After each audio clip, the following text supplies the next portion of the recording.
శ్రీమతే రామానుజాయ నమః. శ్రీ గోదాదేవ్యై నమః. శ్రీరంగనాథాయ నమః.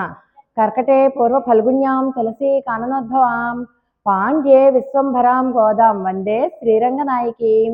ప్రియ భగవద్బంధువులారా, రావులపాడు గ్రామంలో వేంచేసి ఉన్న శ్రీ సీతారామచంద్ర స్వామి వారి యొక్క ఆలయంలో ప్రతిరోజు కూడా ధనుర్మాస మహోత్సవాలు చక్కగా జరుగుతూ ఉన్నాయి. కాబట్టి 50 మంది భక్తులు కూడా ఈ అవకాశాన్ని ఉపయోగించవలసిందిగా కోరుకుంటున్నాం. సరే, మనం ఈరోజు 3వ రోజులోకి అడుగు పెట్టాం. గత 2 రోజులుగా మనం ఏం చెప్తున్నారు గోదా తల్లి? మొట్టమొదటి రోజేమో ఈ వ్రతం చేయడానికి ఉత్సాహం కలిగిన వాళ్ళందరూ వచ్చేయండి అంది. రెండో రోజు ఏమన్నారు? అమ్మ, ఈ వ్రతం చేయడానికి ఉత్సాహం కలిగిన వాళ్ళతో పాటు ఈ భూమండలంలో ఉన్నటువంటి ప్రతి ఒక్కళ్ళు కూడా ఈ కార్యక్రమానికి రండి, మనందరము కూడా కలిసి మార్గశీర్ష స్నాన వ్రతాన్ని చేద్దాం, అందరూ కలిసి వెళ్ళి స్నానం చేద్దాం అన్నారు. అండవే కాదు, తర్వాత ఏమన్నారు?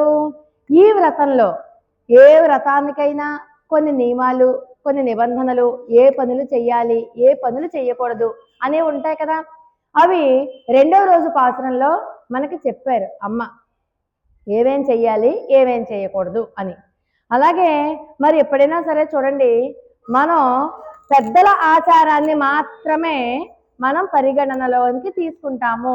శాస్త్రం ప్రమాణం కాదు, పెద్దల ఆచారం మాత్రమే మనకి ప్రమాణము అని చెప్తున్నారు. ఇక్కడ మరి ఈ వ్రతంలో అంటే ఈ 3వ రోజు పాసరంలో ఏం చెప్తారంటే, ఎందుకు చేస్తున్నామో తెలుసు, దేనికోసం చేస్తున్నామో తెలుసు, ఏం చెయ్యాలి ఏం చెయ్యకూడదో కూడా ఒక క్లారిటీ వచ్చేసింది. కానీ మరి ఈ వ్రతం చేయడం వల్ల మనకి కలిగే ఫలితం ఏంటి? ఏదైనా ఎప్పుడైనా అంతే కదా, మనం ఫలానా కోరిక ఉంటే ఫలానా వ్రతం చెయ్యండి అంటారు. ఆ ఫలానా వ్రతం చేయడానికి మనకి ఫలానా ప్రయోజనం కలిగి తీరాలి కదా. ఆ ఏ ప్రయోజనం ఆశించి ఈ వ్రతం చేస్తున్నారు అన్నది మనకి ఈ రోజు పాసనంలో చెప్తారు. అంటే ఎవరైతే ఈ మార్గశీర్ష స్నాన వ్రతాన్ని చేస్తారో వాళ్ళకి ఎన్ని రకాలైనటువంటి ఫలితాలు వస్తాయో ఈ పాసరంలో చెప్తారు. ఇప్పుడు మన ఇంట్లో మనం వ్రతం చేసుకుంటున్నాం అనుకోండి, ఆ ఫలితం ఎవరికి వస్తుంది? మనకు మాత్రమే వస్తుంది. కానీ వీళ్ళు చేసే వ్రతం అలాంటిది కాదు. వాళ్ళు వ్రతం చేసిన మొత్తం లోకక్షేమం అంతా దృష్టిలో పెట్టుకుని చేస్తున్నారు. కాబట్టి ఈ వ్రత ఫలితం వాళ్ళకి మాత్రమే కాకుండా లోకానికి అంతటికీ కూడా ఖచ్చితంగా కలిగి తీరుతుంది. అది ఒకసారి ఏమైందంటే, మహాభారతంలో ఈ అరణ్యవాసం చేస్తారు కదా పాండవులు, అజ్ఞాతవాసమును చేస్తున్నప్పుడు అజ్ఞాతవాసంలో గనక కౌరవులు పాండవుల్ని కనుక్కోగలిగితే మళ్ళీ వాళ్ళు 13 ఏళ్ళు చేయవలసిందే ఖచ్చితంగా. కాబట్టి వీళ్ళేం చేశారు? సరే, ఇదేదో మనం ఎలాగన్నా సరే అజ్ఞాతవాసంలో పట్టుకోవాలి అని వెతుకుతున్నారు. వాళ్ళ చుట్టుపక్కలే తిరుగుతున్నారు కదా, వాళ్ళు ఎవరో కనుక్కోలేకపోతున్నారు. దుర్యోధన, శకుని మొదలైన వాళ్ళంతా కూడా. ఇంకా భీష్ముడి దగ్గరికి వెళ్తారు. నీకేమో పక్షపాతం ఎక్కువ పాండవులంటే, నువ్వేమో వాళ్ళు ఎక్కడున్నారో నీకు ఖచ్చితంగా తెలుసు, కానీ నువ్వు నాకు చెప్పట్లేదు అని చెప్పి దుర్యోధనుడు అభాండాలు వేస్తే, నిజంగా నాకు తెలియదు వాళ్ళు ఎక్కడున్నారో, కానీ ఒక సూచన మాత్రం చెప్తాను వినండి. ఎక్కడైతే పాండవులు ఉంటారో ఆ పాండవులు ఉన్నటువంటి రాజ్యంలో ఎప్పుడూ కూడా దొంగతనాలు కానీ, దుర్భిక్షాలు కానీ, క్షామం కానీ, ఇంకా ఏ రకమైనటువంటి వ్యాధులు కానీ ఇలాంటివేమీ లేకుండా దేశం సుభిక్షంగా శాంతిగా ఉంటుంది. అలా ఏదైతే ఏ రాజ్యం అయితే సుభిక్షంగా శాంతిగా దొంగల భయం లేకుండా ప్రజలు ఆనందంగా సంతోషంతో పండగలు చేసుకుంటూ ఉంటారో ఆ రాజ్యంలోనే పాండవులు ఉన్నట్టు లెక్క అంటారు. అంటే అదే రకంగా మనకి కూడా ఇక్కడ ఏం జరుగుతోంది? యత్రాష్టాక్షర సంసిద్ధ మహాభాగో మహీయతే నా తత్ర వ్యాధి దుర్భిక్ష తస్కరా. ఎవరైతే ఈ తిరుప్పావై దివ్య మహావ్రతాన్ని చేస్తారో, ఈ తిరుప్పావైలో చెప్పినటువంటి అష్టాక్షరి మంత్రాన్ని అనుష్ఠానం చేస్తారో అక్కడ తస్కరులు అంటే దొంగలు కానీ, వ్యాధులు కానీ, దుర్భిక్షం కానీ, క్షామం కానీ ఉండనే ఉండదు. అంటే లోకక్షేమాన్ని ఆశించి చేస్తున్నారు కాబట్టి. సరే, వీళ్ళకి కావాల్సింది ఏంటి అది ఈ పాసురంలో చెప్తారు. ఒకసారి మనం పాసురాన్ని అనుసంధానం చేసేసుకొని అసలు దీంట్లో ఉన్నటువంటి ప్రత్యేక అంశం ఏంటో చూద్దాం. ఆండాల్ దివ్య తిరువడిగలే శరణం. ఓం గీవల గలంద ఉత్తమన్ పేర్ పాడి நாங்கள் நம் பாவையை குச்சாத்தி நீராடினாள் தீங்கென்று நாடெல்லாம் திங்கள் மும்மாறி பெய்து ஓங்கு பெரும் சென்னலோடு கயலுகளா பூங்குவளை போதில் பொறிவண்டு கண் படுப்பான் தேங்காதே புக்கிரிந்து சேர்த்தமலை பத்தி வாங்க குடம் நிறை கொம்வள்ளல் பெரும்ப சொற்கள் நீங்காது செல்வம் நிறைந்தேல் ஒரெம்பாவாய் ஆண்டாள் திவ்ய திருவடிகளே శరణం. ఓంగి వెలగలంద ఉత్తమన్ పేరు పాడి ఉత్తముడు యొక్క పేరును పాడి. ఇక్కడ ఉత్తముడు అంటే ఎవరు? మనం మొట్టమొదటి పాసనంలో అమ్మవారు ఏం చెప్పారు? నారాయణనే నమక్కే, నారాయణుడు పర అవతారము, ప్రతి చోట ఉండేవాడే నారాయణుడు. కానీ కనుక్కోలేం కదా మనం. ఉన్నాడు అని మాటలతో అయితే అనుకోగలం, కానీ నిజంగా ఉన్నాడు అని భావన దగ్గరికి వచ్చేసరికి మాత్రం మనం ఆ భావనని పట్టుకోలేం. అన్ని చోట్ల ఉన్నాడు నారాయణుడు, ఏడి పట్టుకోలేం. అది పర అవతారం. నిన్నటి రోజున పరమనడి పాడి శేషశయిని అయినటువంటి శ్రీమన్నారాయణుని యొక్క దివ్యమైనటువంటి పాదాలను పాడారు, కీర్తించారు. అంటే అది వ్యూహ అవతారం. ఈ రోజు విభవ అవతారం. విభవ అవతారం అంటే ఏదైనా కష్టం వచ్చిందనుకోండి, ఏదైనా ధర్మగ్లాని జరిగిందనుకోండి, ఆ ధర్మగ్లాని జరిగినప్పుడు ఆ అవతారం వచ్చి అవతరించేసి అక్కడంతా సెట్ చేసి మళ్ళీ అవతారం వెళ్ళిపోతుంది అనమాట. అదే రామకృష్ణ అవతారాలు, వామన అవతారము, ఇలాంటి అవతారాలన్నీ కూడా దశ అవతారాలని చెప్పుకుంటున్నాం కదా, అవన్నీ కూడా అటువంటివే. అయితే ఇక్కడ ఉత్తముడు అంటే ఎవరంటేట తన భక్తుల యొక్క వ్యధని, లేకపోతే కోరికని, లేకపోతే బాధని తాను తీర్చగలిగేటటువంటి, అంటే తన భక్తుడు అడగకుండానే తానే పైనుంచి దిగివచ్చి తన భక్తుడి కోసం ఎంతకైనా చేసి ఆ భక్తుడి యొక్క కన్నీటిని తుడిచేవాడు ఉత్తముడు. అటువంటి ఉత్తముడు ఎవరు అంటే ఉత్తమన్ పేర్పాడి ఎవరు? శ్రీ వామనమూర్తి. వామనమూర్తి గురించి ఇక్కడ చెప్తున్నారు. వామనుడు కూడా అంతే, సర్వవ్యాపకత్వాన్ని సూచించేది వామనావతారం అంటే. సర్వవ్యాపకత్వం అంటే అంతటా నిండిపోయి ఉన్నటువంటి వామనావతారం. అటువంటి వామనుడి యొక్క పేరును ఈ రోజు కీర్తిస్తున్నారు. ఎట్లాగట? ఓంగి వెలగలంద ఉత్తమన్ పేర్పడి, పెరిగి లోకాలను కొలిచినటువంటి ఉత్తముడి యొక్క పేరు. పెరగడం ఏంటి? అసలు భగవంతుడికి పెరగడం తగ్గడం ఉంటుందా? ఉంటుందా అంటే అసలు పుట్టడమే లేదా ఇంకి. కానీ మన కోసం పుట్టాడా లేదా? ఎక్కడో వైకుంఠంలో ఉండవలసిన వాడు నందవ్రజంలోకి వచ్చేసాడు. ఎక్కడో వైకుంఠంలో ఉండవలసిన వాడు నందవ్రజంలోకి వచ్చి మన కోసం పుట్టాడు. అలాగే పేరు, ఆయన పేరును కీర్తిస్తూ ఉన్నాం.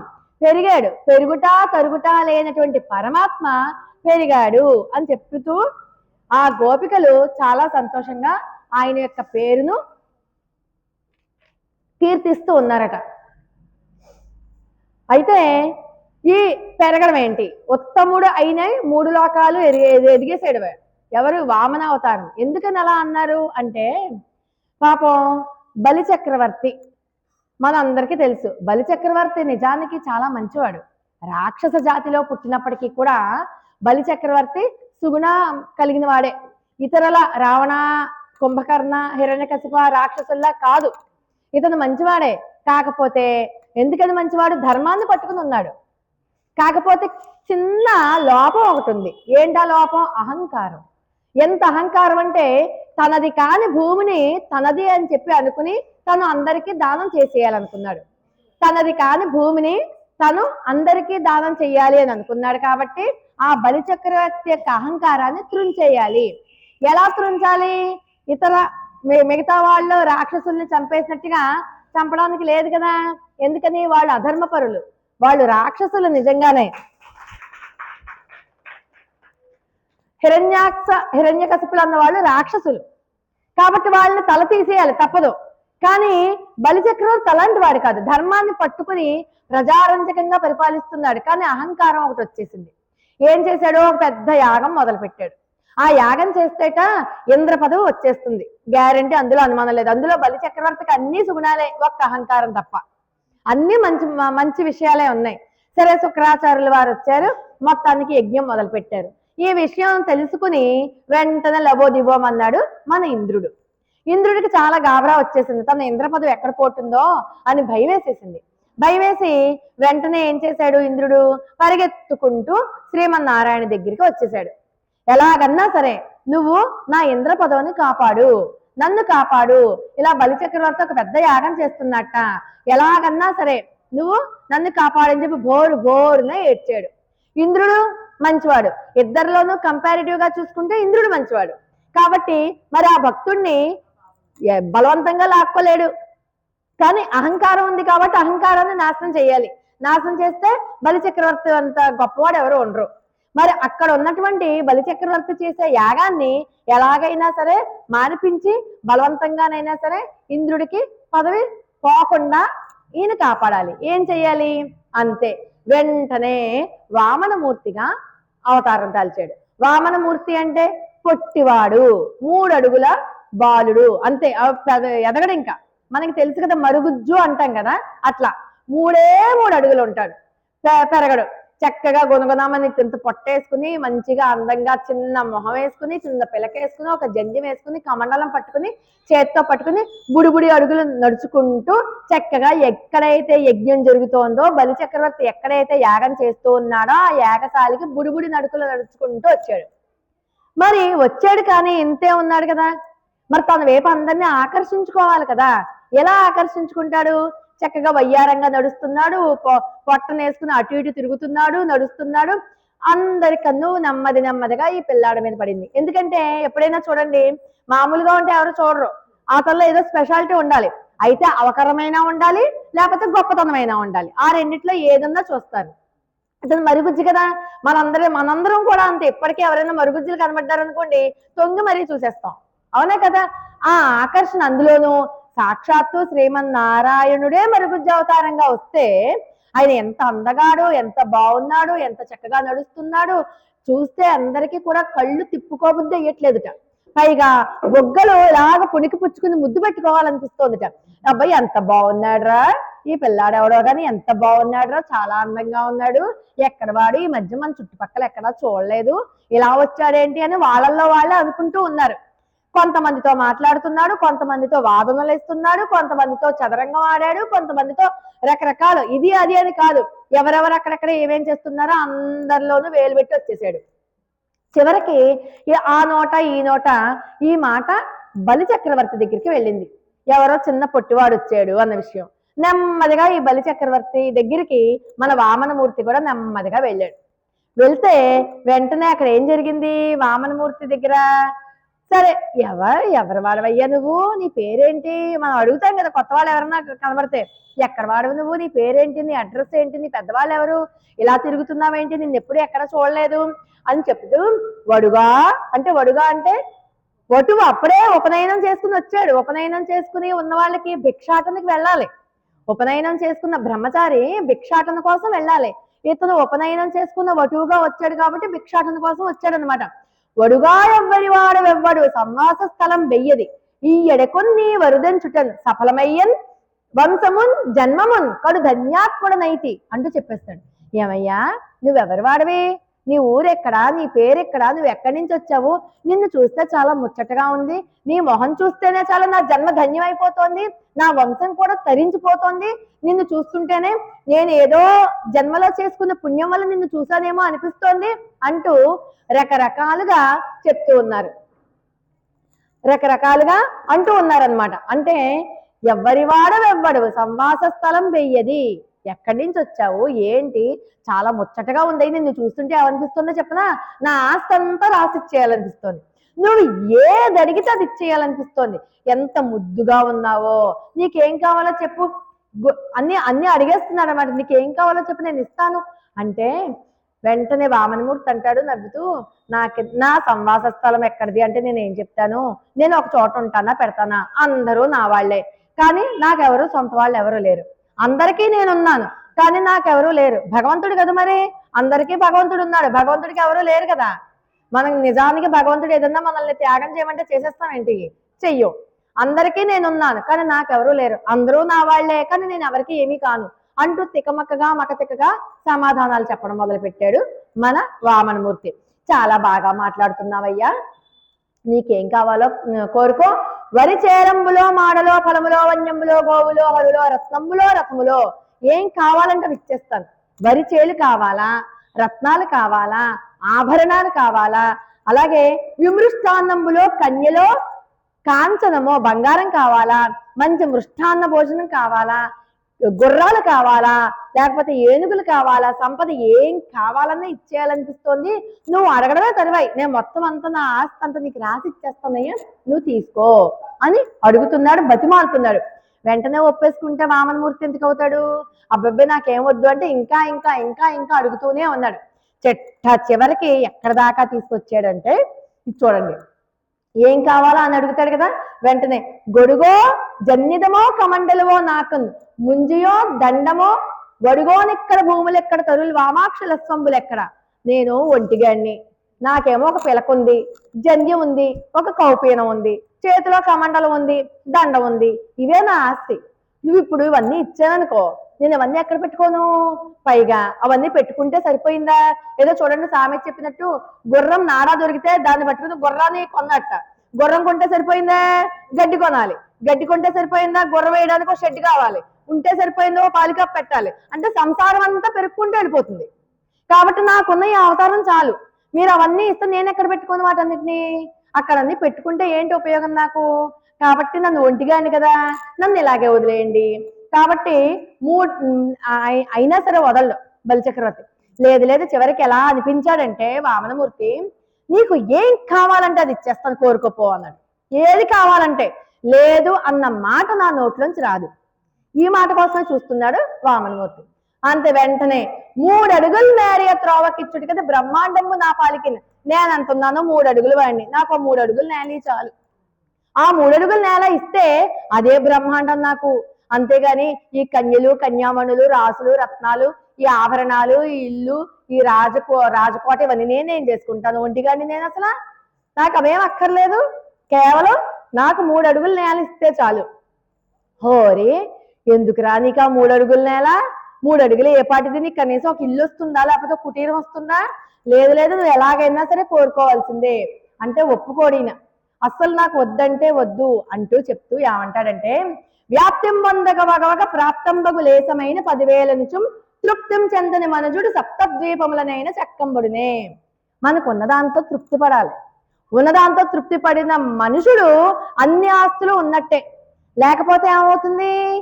ఇంకా కావాలి ఇంకా కావాలి అనిపిస్తుంది. అలాంటి వాడికి సప్తద్వీపాలు రాసిచ్చినా కూడా తృప్తి ఉండదు. కాబట్టి ఉన్నదాంతో తృప్తి చెందితే చాలు. నాకు లేదు లేదు లేదు లేదని చెప్పి ఏడవకు, ఉన్నదేదో వచ్చింది కదా, దాంతో తృప్తి పొందినటువంటి మనుషుడే గొప్ప ఆస్తిపరుడు. కాబట్టి నీకు దండం, నాకు అవన్నీ ఏం అక్కర్లేదు, నేను అడిగిన 3 అడుగుల నేల నాకు ఇస్తే చాలు అన్నాడు ఇక్కడ వామనమూర్తి. అన్న వెంటనే ఇక్కడ ఏం జరిగింది?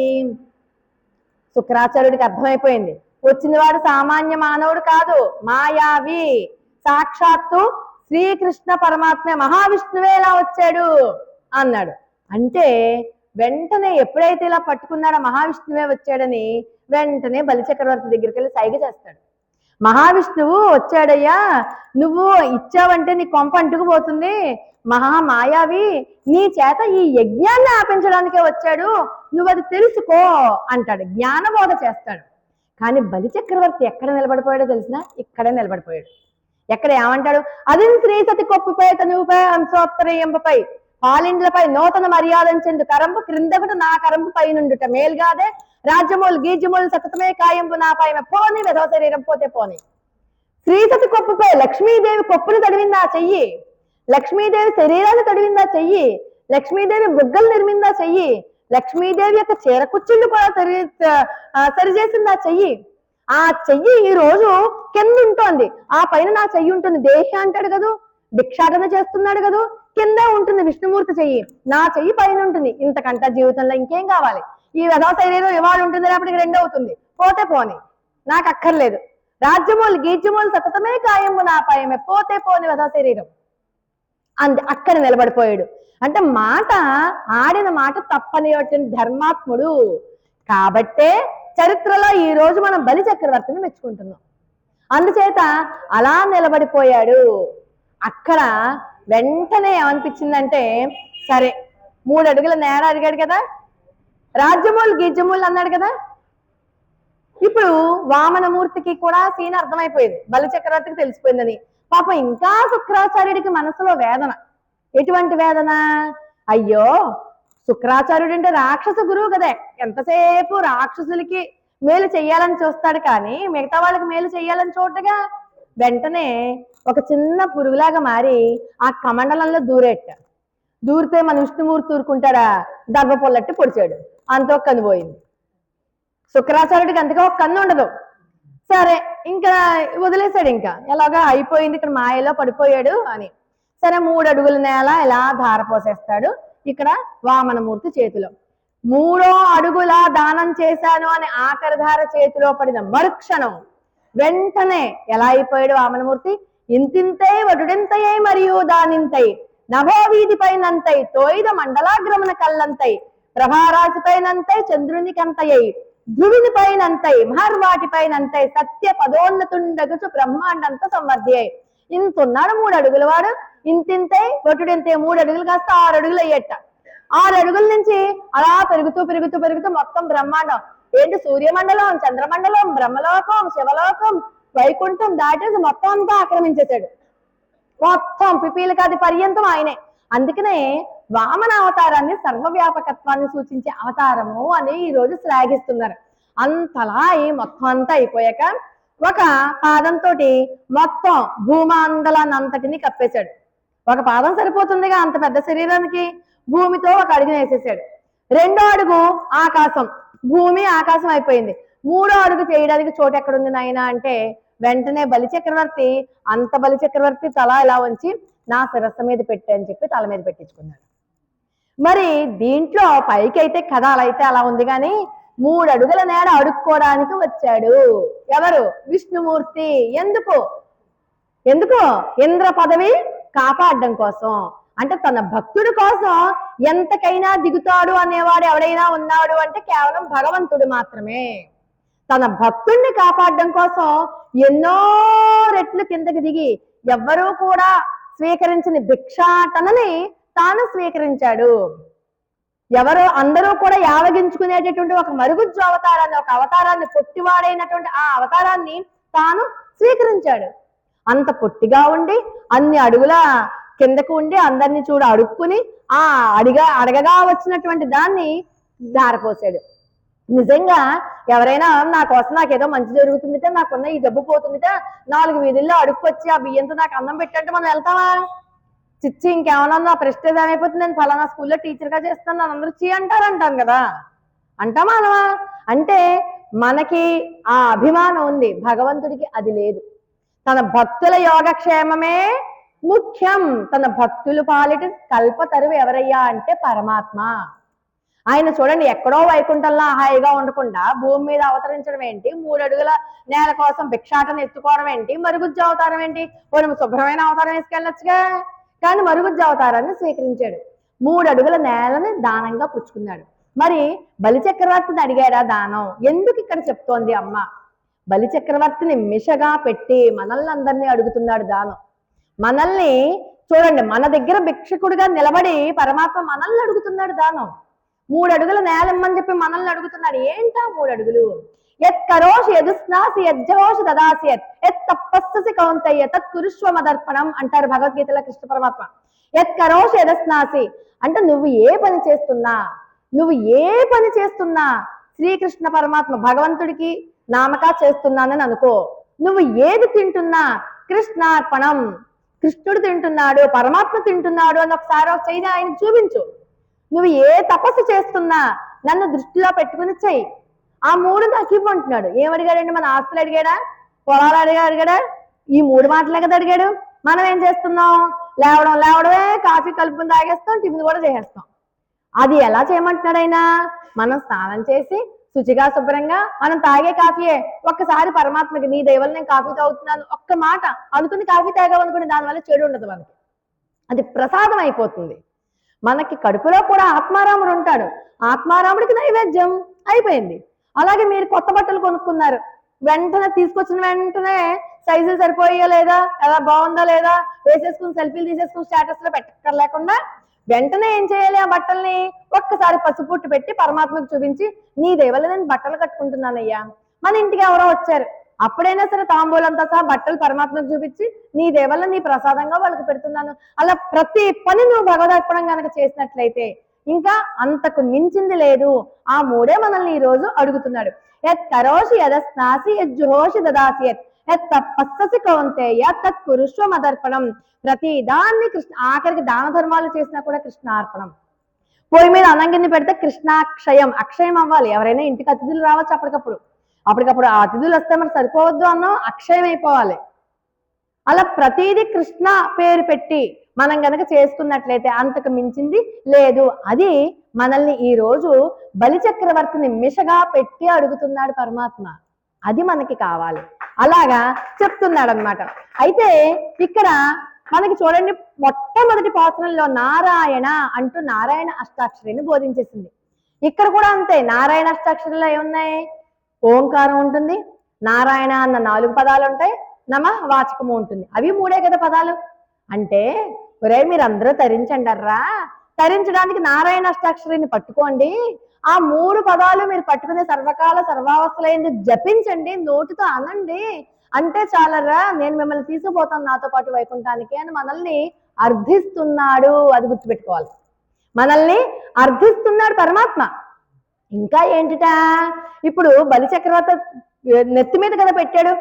మనకి అహంకారం అంటే మనం ఏమంటాం? పొగరను, తల పొగరు అంటాం. అబ్జర్వ్ చేయండి, వాడికి తల పొగరు ఎక్కువ అంటాం. అవునా కదా? అంటే మనకు అహంకారం అంటే కళ్ళు నెత్తికి ఎక్కుతాయి, కళ్ళు కనపడవు. అందుకని అహంకారం అనగాలి అంటే భగవంతుని యొక్క శ్రీపాదాలు నెత్తి మీద పెట్టుకోవాలి. భగవంతుని శ్రీపాదాలు నెత్తి మీద పెట్టుకోవడం అంటే ఆయన ఇప్పుడు విగ్రహం దగ్గరికి వెళ్ళిపోయి కాలు ఎత్తి పైన పెట్టేసుకోమనా? కాదు కాదు. సర్వకాల సర్వావస్థలందు ఆయన నామాన్ని ఇక్కడ మైండ్ లో పెట్టుకోవాలి. ఎప్పుడైతే పరమాత్మ పాదాలు నీ నెత్తి మీద ఉన్నాయో అహంకారం నీ దరిదాపులకు కూడా రాదు. అహంకారం ఉంటే బలి చక్రవర్తి లాగా అయిపోతావు నీకు ఎన్నున్నా.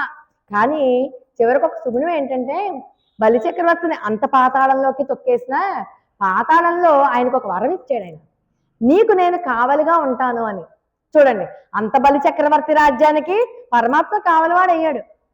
బలి చక్రవర్తి చిరంజీవిత్వాన్ని ఇచ్చేసాడు బలి చక్రవర్తికి. పరమాత్మ యొక్క కారుణ్యాన్ని తలుచుకుంటే అసలు నిజంగా కళ్ళంట నీళ్ళు వచ్చేస్తాయి. ఏ బలి చక్రవర్తి దగ్గర అయితే ఇంద్ర పదవిని లాక్కుని ఇక్కడ మనకి ఇచ్చేసాడో ఇంద్రుడికి, అటువంటి బలి చక్రవర్తికి ఆయన రాజ్యానికి కావలివాడిగా ఆయనే ఉన్నాడు. ఆయనకి చిరంజీవిత్వాన్ని కూడా ఇచ్చేసాడు. అంతటి గొప్ప ఉదారుడు ఈయన. మనం కూడా అంత కిందకి దిగి ఉండాలి. నువ్వు ఏ తపస్సు చేసినా నాకు అర్పించు, నువ్వు ఏది తిన్నా నాకు అర్పించు, ఇహలోకంలో నువ్వు ఏ పని చేసినా నాకే అర్పించు, అప్పుడు నీకు ఎటువంటి క్లేశము ఉండనే ఉండదు అని చెప్తున్నారనమాట. సరే, పాతాళంలోకి వెళ్ళిపోయాడు. అక్కడ దాసుడు అయిపోయాడు. ఆయన భక్తుడికి దాసుడు అయ్యాడు, పరమాత్మ దాసుడు అయ్యాడు. మనం ఇప్పుడు ఎవరికైనా చిన్నది ఏదైనా కింద పడిపోతే తీసుకోవడానికి నామోషి. ఎందుకంటే టట్ నేను అంతటిదాన్ని నేను ఇవ్వడం ఏంటో వంగుని, నేను ఏమన్నా నీకేమన్నా పని మనిషినా, నీ దగ్గర పాలేరుగా చేస్తున్నానా అంటాం. తద్భృత్య భృత్య పరిచారిక భృత్య భృత్య భృత్యస్య భృత్య ఇతిమాం స్మరలోకనాథ అంటారు కులశేఖరాల వారు. ఎలా ఉండాలంటే భక్తుడు అన్నవాడు, భక్తుడికి ఇలా ఉంటారు కదా. ఇప్పుడు ఆళ్వార్లు ఉన్నారు, ఆళ్వార్లు జీయర్ స్వామి దగ్గర భక్తులు, ఆ భక్తులకి ఆఖరి వాడు చెట్ట చెడవాడు కూడా ఉంటాడు కదా, వాడికి సేవకుడిగా ఉండు అంటారు. అప్పుడే నీకు అహంకారం పోతుంది అంటారు. ఎవరు? సాక్షాత్తు కులశేఖరాల వారు అంటారు. రాబోయే పాసురాలలో ఒక్కొక్క అలవారి యొక్క కథ కూడా మనం తెలుసుకుంటాం. అంతే మరి పరమాత్మే మన బలి చక్రవర్తికి దాస్యత్వం చేసినప్పుడు మనం ఎంతండి అంటే దాస్యత్వం అన్నది తక్కువ రకమైనటువంటిది కాదు. మనం ఒకటే ఎవరైనా మనల్ని అలా అంటే పరమాత్మే దాస్యత్వం చేశాడు మనం ఎవరు అని అనుకున్నాం అనుకోండి, మనం ఇలా స్ట్రైట్ గా నిలబడగలం. అవునా కదా? అదనమాట. అది మనకి ఉండాలి. అంటే పరమాత్మ దగ్గరికి చేరకుండా అడ్డుగా ఉన్న ప్రతిబంధకాలైనటువంటి అహంకార మమకారాదులన్నీ కూడా పరమాత్మ యొక్క శ్రీచరణం నెత్తి మీద పెట్టుకోగానే అవన్నీ పటాపంచలైపోతాయి. అంతటి ఉత్తమోత్తముడైనటువంటి త్రివిక్రముని యొక్క చరిత్రని ఈ రోజు మన గోదా తల్లి కీర్తించింది. పైగా ఇక్కడ ఇంకో మీకు చెప్పాను మొట్టమొదటి రోజే, పైకి కనిపించే అర్థం ఒకటి ఉంటే లోపల కనిపించే అర్థం ఒకటి ఉంటుందని చెప్పాను కదా. సరే, ఇప్పుడు ఏమనుకున్నాం మనం? 3వ పాసురంలో ఫల శృతి చెప్తారు. ఏ ఫలితాన్ని ఆశించి ఈ వ్రతం చేస్తున్నామని చెప్తానని చెప్పుకున్నాం కదా. అంటే వీళ్ళకి ఇంతింతే వడ్డింతే అంత పెద్దగా అయిపోయాడు కదా పరమాత్మ. మాకు పంటలు అలా పండాలి, పంటలు చేలో ఉన్నటువంటి వరికంకులు ఆకాశాన్ని అంతేటంటే అంత ఎత్తుగా ఎదిగిపోవాలి, ఇంత లావుగా ఉండాలి, అంత పెద్ద వరి చేలు మాకు కావాలి. పైగా అలా అంటే కుదురుతుందా? దాంట్లో వర్షాలు విపరీతంగా పడాలి. ఎంత బాగా పడాలి అంటే చేపలు తుళ్ళి తుళ్ళి పడుతున్నట్టుగా మాకు కనబడాలి. అంటే సమృద్ధిగా ఉండాలి, వానలు పడాలి, సమృద్ధిగా ఉండాలి, పంటలు బాగా పండాలి, అవి తలుచుకుని ఊరంతా కూడా సంతోషపడాలి, అంత గొప్ప పంట కావాలి. సరే, ఇక్కడ వర్షం వచ్చింది కాబట్టి వర్షం ఎప్పుడు పడుతుంది? మనం ఏమనుకుంటామంటే తుఫాన్ వస్తేనో సైక్లోన్ వస్తేనో, ఈ మధ్య మన అందరికీ అవే పడుతున్నాయి వర్షాలు. కాదుట. వర్షం ఎలా పడుతుంది అంటేట, ఎక్కడైతే పతివ్రతా స్త్రీలు ఉంటారో, ఎక్కడైతే బ్రాహ్మణులు తమ విధి నిర్వహణలో తోచా తప్పకుండా చేస్తూ ఉంటారో, ఎక్కడైతే రాజులు వాళ్ళ యొక్క పరిపాలన సక్రమంగా చేస్తారో, అప్పుడు ఎవరు అడగకుండానే 3 వర్షాలు పడతాయట.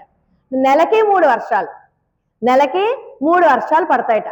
ఆ వర్షాల వల్ల సస్యశ్యామలంగా ఉంటుంది, పంటలు, పైర్లు, పచ్చగడ్డి, ఆవులు, పశువులు అన్ని కూడా సమృద్ధిగా ఉంటాయి.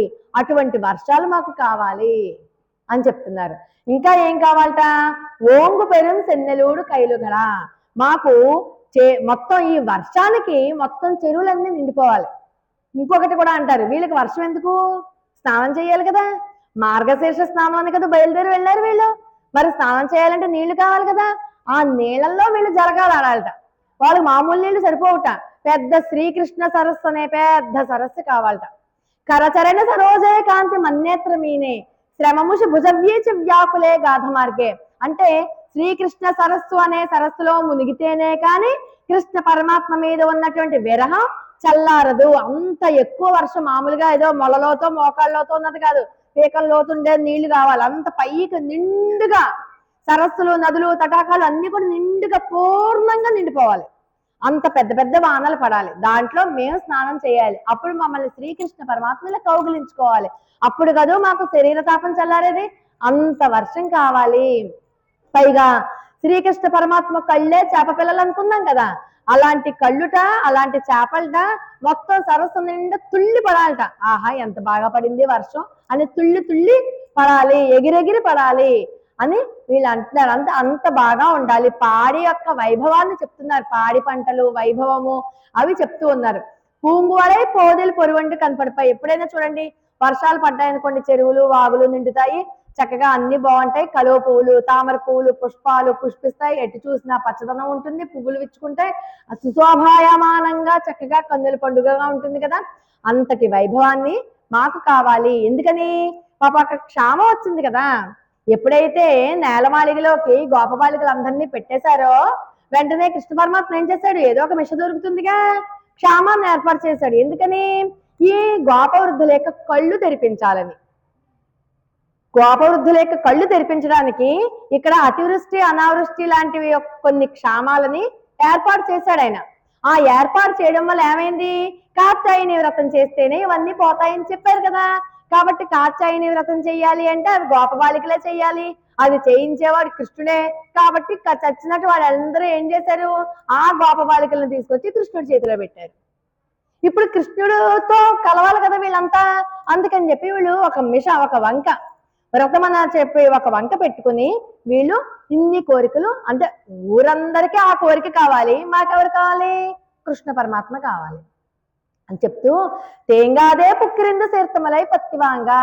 వీళ్ళకట పశు సంపద చాలా ఉండాలట. ఎంతటి పశు సంపద? 10-15 వేల పశువులు ఉంటే సరిపోదు, అలా కాదుట. ఒక్కొక్క ఆవు కూడా మంచి బలిసిన ఆవులా ఉండాలి.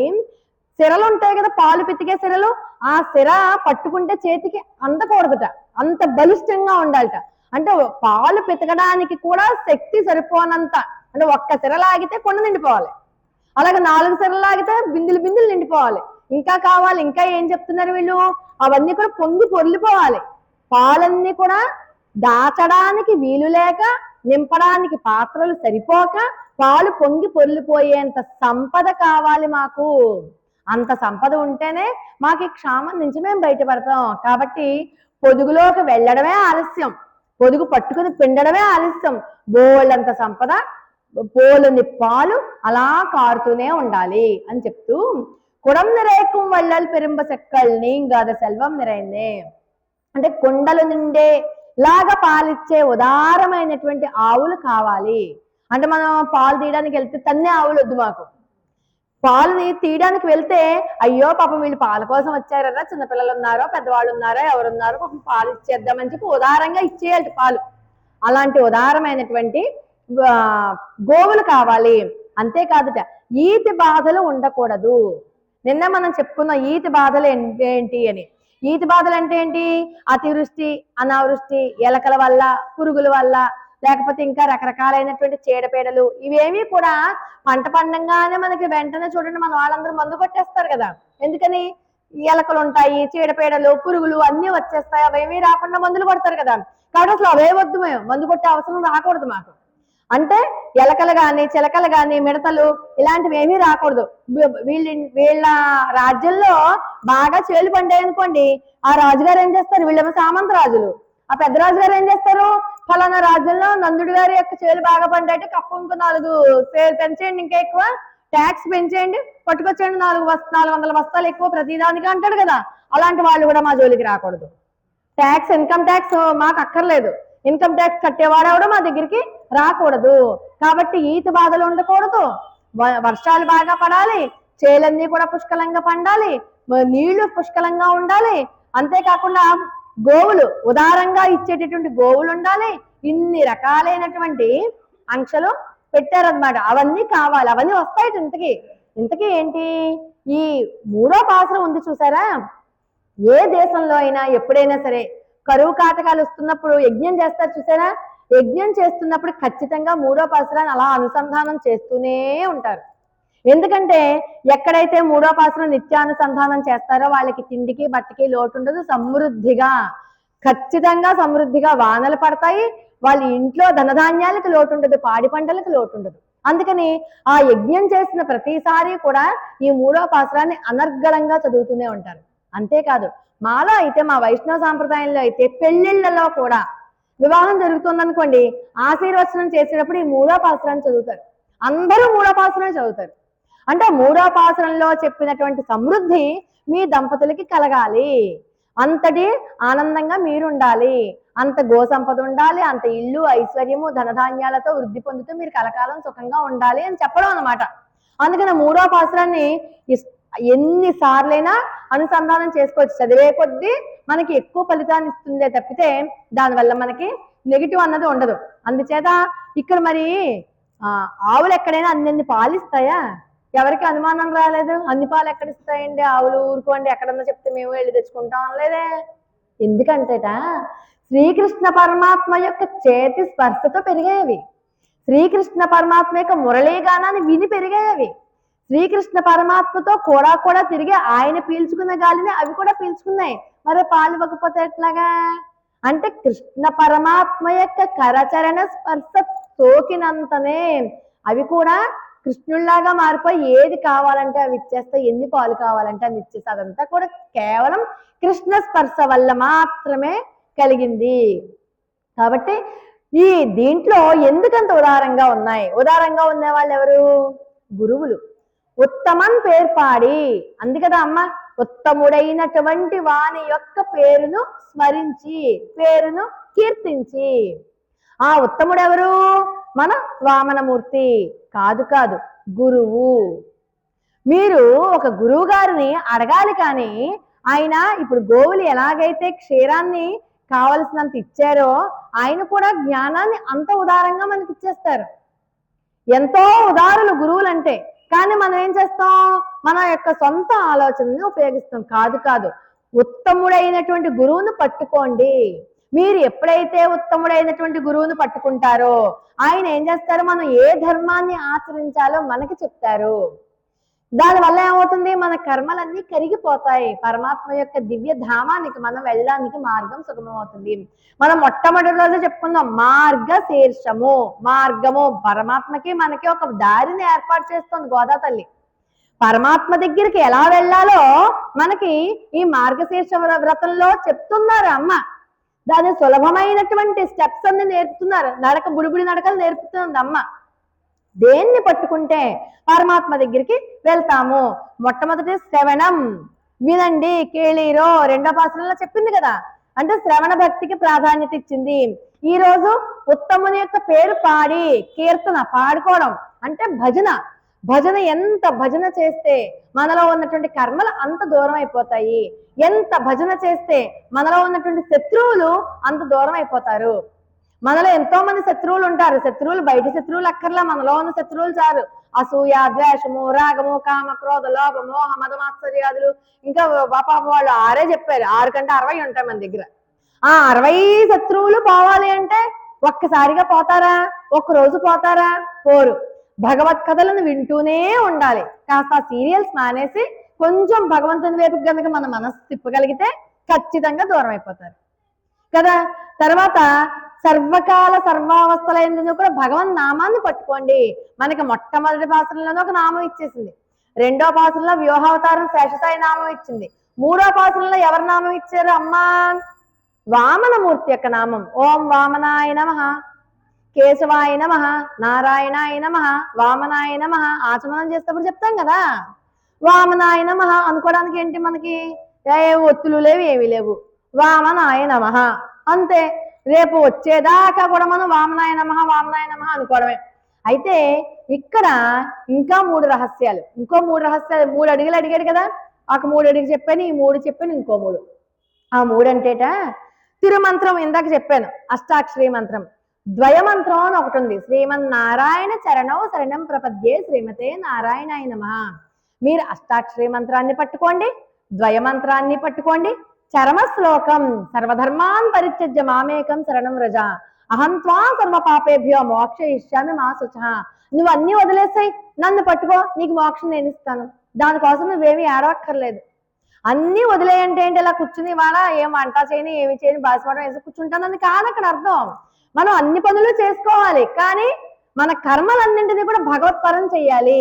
కృష్ణార్పణం అన్ని చేయాలి. దాని మీద మనం ఫలితాన్ని ఆశించ. పరీక్ష రాస్తావు, పాస్ అవుతానా, పాస్ అవుతానా. నువ్వు కష్టపడి చదివావు కాబట్టి ఫలితం వదిలే పరమాత్మకి ఆయన ఖచ్చితంగా నీకు మంచి మార్కులతో పాస్ చేస్తాడు. నువ్వు పంట పండించావు, వదిలే, ఆయనే నీకు పంటను ఇంటికి వచ్చేలా చేస్తాడు. ఇంక పొద్దున్న నుంచి రాత్రి నుంచి గింజుకుపోయి రాత్రి తెల్లవారులో నిద్ర లేక ఎప్పుడు పడితే అప్పుడు లేచి కూర్చుని తేప పొలానికి వెళ్ళిపోయి మొక్కలు వచ్చాయా మొలకలు వచ్చాయని చూసుకుంటూ, అంటే అపనమ్మకంగా ఉండద్దు. పరమాత్మ మీద పూర్తి విశ్వాసంతో మీరు ఏదన్నా చెయ్యండి. చేస్తే అంతా ఆయనే చూసుకుంటాడు. పరమాత్మ నీదే భారం, ఏం చేస్తావో. వీళ్ళకి మంచి సంబంధం చూస్తాం, మంచోళ్ళు అవునా కదా, నీలో నువ్వు పిండుకోవడం ఎందుకు? పరమాత్మకి అప్పచెప్పే. నువ్వు తీసుకొచ్చే సంబంధం మంచి సంబంధం అయ్యేలా చెయ్యి. అది కుదిరిందా, నువ్వు సెట్ చేసిన సంబంధం కింద భావిస్తాను. కుదరలేదా, అమ్మయ్య ఈ సంబంధం కంటే మంచి సంబంధం ఏదన్నా తెస్తావని చెప్పి నేను కోరుకుంటున్నాను అని ఆ నమ్మకం, పూనిక నీకు ఉండాలి ప్రతి విషయంలోనూ. అందుకే సర్వధర్మాన్ పరిత్యజ్య మామేకం శరణం వ్రజ. నన్ను శరణు పొందు. పరమాత్మ నువ్వే ఉన్నావే, నువ్వు చూసుకో. పని నేను చేస్తాను, మిగతాదంతా నువ్వు చూసుకో, అంతే. అలా వదిలేస్తే కనుక ఖచ్చితంగా అది 100కి 100 పాళ్ళు కూడా మనకి ప్లస్ అవుతుంది. పరమాత్మ మన యందు ఆయన సంపూర్ణమైనటువంటి దృష్టిని పెడతారు. అలా ఆ 3 కూడా పట్టుకోండి. ఇంకోటి ఏంటి, 3 పరమరహస్యాలు చెప్పాను కదా. ప్రతి ఒక్కళ్ళు కూడా ఏమనుకోవాలట, అహంకారాన్ని పక్కన పెట్టేయాలి. అంటే నేనే గొప్ప, నాదే. ఇప్పుడు బలిచక్రవర్తి ఎందుకలా నశించిపోయాడు? ఈ భూమి అంతా మందా, మనం అనుకుంటున్నాం ఈ ఇల్లు, ఈ నేల, ఈ మేడ ఇవన్నీ నావి అని. ఇవాళకి వెళ్ళిపోయాం అనుకోండి, ఇవి మనం కానీ కూడా పట్టుకుపోతున్నావా? పట్టుకెళ్ళాం. కానీ బలిచక్రవర్తి అలా అనుకోలేదే. తనది కాని భూమిని తనదని భావించి తను దానం చేయాలనుకున్నాడు. నీది కాని భూమిని నువ్వెలా దానం చేస్తావు? అబ్బాయి ఇదంతా నాదే, చుట్టుపక్కల కనుచూపు మేరలో ఉన్న ఆస్తిపాస్తులన్నీ నావే అని చెప్పి దానం ఇచ్చేద్దామని అంత పెద్ద పొడుగుది చదివేశాడు ఇక్కడ వామనమూర్తి దగ్గర. అలా నాది కాని దానిని నాది అని అనుకుంటే ఖచ్చితంగా పరమాత్మ ఎప్పుడప్పుడు తలగొట్టేస్తాడు. అందుకని మనం ఏది చేసినా కూడా ఇది పరమాత్మదే. నువ్వు నాకు ఇచ్చావు కాబట్టి నేను దానం చేయగలుగుతున్నాను, నువ్వు నాకు ఇచ్చావు కాబట్టి నేను ఈ రోజు బట్టలు కట్టుకుంటున్నాను, నువ్వు నాకు ఇచ్చావు కాబట్టి నేను ఇవాళ మాట్లాడగలుగుతున్నాను, నువ్వు నాకు చెవులు ఇచ్చావు కాబట్టి నేను వినగలుగుతున్నాను. ప్రతిదీ పరమాత్మే. పరమాత్మ తప్ప ఇంకేమీ లేదు ప్రపంచంలో. అంటే అలా అనుకునే కొద్దీ ఏమవుతుందిట, మనలో ఉన్నటువంటి అహంకారం నెమ్మదిగా తగ్గిపోతుంది. అంటే ఎవరైనా మనల్ని ఏదైనా ఒక మాట అన్నా కూడా ఓహో నాకు ఇవాళ కొంతమంది అంటారు చూడండి, మాట పడే యోగం ఉంది ఇవాళ నాకు అంటారు. మాట పడే యోగం ఉంది కాబట్టి మాట పడుతున్నాను అంటారు. అంతే, అలా అనుకున్నాం అంటే గప్చుప్ అయిపోతుంది అక్కడికి. అలా ప్రతిదీ కూడా మనకి అహంకారం మనకి తలకి ఎత్తకూడదు అంటూ చెప్పారనమాట. ఇంకా ఏం చెప్పాలట? అనన్య శేషత్వము, అనన్య శరణత్వము, అనన్య భోగ్యత్వము, ఆ మూడు కావాలి నాకు. అనన్య శేషత్వం అంటే మనం శేష అంటే ఏంటి? దాస్యత్వం. నేను పరమాత్మకి మాత్రమే చెందినదానను, ఇతరులకి కాదు. నా మీద ఏదైనా పూర్తి హక్కులు ఉంటే పరమాత్మకే ఉన్నాయి, నేను ఎవరికి చెందిన దాన్ని కాదు అని బుద్ధి కలిగి ఉండడం అనన్య శేషత్వము. అనన్య శరణత్వం అంటే నన్ను రక్షించేవాడు పరమాత్మే, నన్ను రక్షించేవాడు పరమాత్మే. ఆయన భర్త, భరించేవాడు భర్త, ఆయనే కదా భర్త. మనం మొట్టమొదటి పాసంలో చెప్పుకున్న ఈ పిపీలకాది పర్యంతము భూమండలంలో ఉన్న వాళ్ళందరూ కూడా స్త్రీలే. మనం ఈ ప్యాంటు చొక్కా వేసుకుని లేకపోతే చీర కట్టుకుని మనం రెండు రకాలుగా విభజించుకున్నాం కాబట్టి పురుషుడు పురుషోత్తముడు కృష్ణుడే. పురుషుడు అనేవాడు ఎవడు లేడు భూమి మీద, అందరూ స్త్రీలే. మనం అందరం పరమాత్మని పొందుతాం. ఎందుకని? పరమాత్మ నుంచి విడిపడిపోయి వచ్చేసాం మన కర్మవశాత్తు. మన కర్మవశాత్తు విడిపడిపోయినటువంటి మనం తిరిగి పరమాత్మను చేరగలిగేటటువంటి వ్రతమే తిరుప్పావే వ్రతం. ఆయన అవయవాలం మన అందరం కూడా, అవయవాలన్నీ ఇలా చల్లా చెదరగా అయిపోయాయి. మనందరం మళ్ళీ పరమాత్మ దగ్గరికి వెళ్ళిపోవాలి. నీలోనూ నాలోనూ అందరిలోనూ కూడా పరమాత్మ ఉన్నాడు. కానీ ఆ జీవం మళ్ళీ ఎక్కడికి వెళ్ళాలి? పరమాత్మలో కలిసిపోవాలి. జీవాత్మ పరమాత్మ ఒకటే అంటాం కదా, మనమైనా ఆత్మ పరమాత్మ ఇద్దరు ఒకటే అంటాం కదా.